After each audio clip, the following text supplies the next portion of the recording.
If you're a health and wellness brand running ads on Meta, you should be very careful about some upcoming changes to your account starting in January 2025. So ultimately, under pressure from US legislators, Meta is restricting a certain set of ads for this particular sector and will restrict your ability to run purchase or conversion focused ads. Now, anyone in e-commerce knows that's the lifeblood of your account. That's what's ultimately driving a significant volume of your customer acquisition. So not having that could be detrimental. So again, this doesn't apply to every category, so it's important to be precise.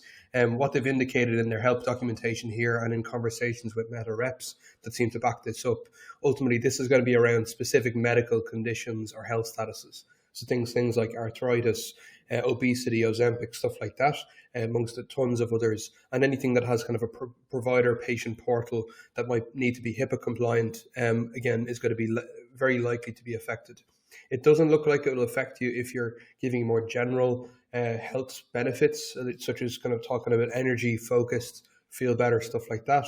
But again, if you fall into this restricted category, you're going to need to focus on more awareness or view-based, traffic-based ad types, which again could be dangerous. Ultimately, a lot of people are talking about looking at other channels to see, okay, where can I get that conversion focus, or do I need to consider, estimating forecasts for spending more next year?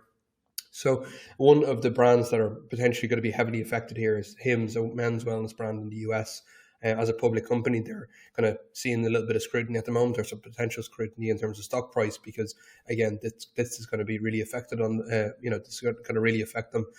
Naturally, any brand running a significant amount of Meta ad spend is going to be affected in this category. So again, recommend taking a look. If you're, affected, try to speak to a rep if you can. I know they're hard to get in touch with, and ultimately figure out, okay, how does this fit into your plans for next year?